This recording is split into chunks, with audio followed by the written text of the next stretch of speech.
सुभद्रा योजना रे एबे एक मेसेज आसुची सीबीडीसी करबा पई किंतु सीबीडीसी कोन आउ आपण केमिति करिवे आउ केउ माने करिवे आसंतु आज रो एही वीडियो रे जानिबा। जेउ माने सुभद्रा योजना हिताधिकारी अछंती से माननकु एही मेसेज जाउची जेउथिरे लेखा होईची सीबीडीसी रे पंजीकृत होई परवर्ती सुभद्रा किस्ती डिजिटली पांतु।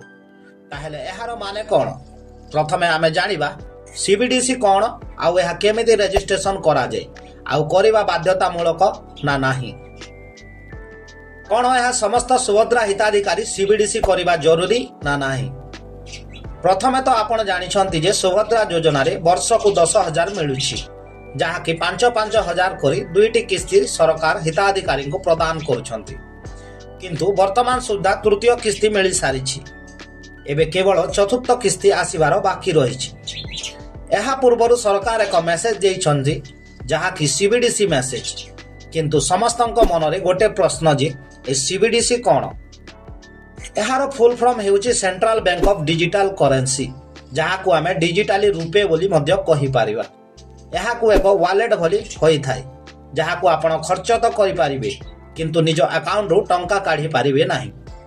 जेमिति कि ऑनलाइन शॉपिंग करि परिबे आ ऑनलाइन माध्यम रे आपण जहा सब करि परिबे कैश बाहर करि परिबे नाही। गोटे प्रकार कैशलेस सिस्टम बोली मध्य आपण कहि परिबे। हेले एबे आसंतु जानिबा जे सुभद्रा हिताधिकारी कोन सीबीडीसी रजिस्ट्रेशन करिबा बाध्यतामूलक ना नाही किंतु उत्तरटी हला ना एहा कोनोसी बाध्यतामूलक नुह। आपण एहा नकले मध्य आपणको अकाउंट को आगरु जेमिति टंका आसुतिला सेमिस्ति एबे मध्य आसीबो। एथिरे कोनोसी प्रकार असुविधा हबो नाही। आपणको सुभद्रा टंका मिलिबो। हाँ आपण जदि एहाकु रजिस्ट्रेशन करबाकू चाहूतिले करि पारिबे किंतु पैसा काढी पारिबे नाही केवल ऑनलाइन खर्च करि पारिबे। आउ एहा केमिति आपण रजिस्ट्रेशन करिवे आपण जे कोनोसी बैंक रे आपणको अकाउंट थिबो सेही बैंक रो गुडे प्ले स्टोर रु जाई कि ऐप डाउनलोड करबाकू पड़िबो एवं सेतिरे आपण एहाकु रजिस्ट्रेशन करि पारिबे।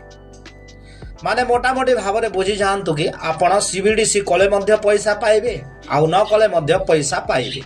सुभद्रा टंका उपरे एहार किछि फरक पड़िबो नाही। वीडियो जदि भल लागिला लाइक शेयर और सब्सक्राइब करन।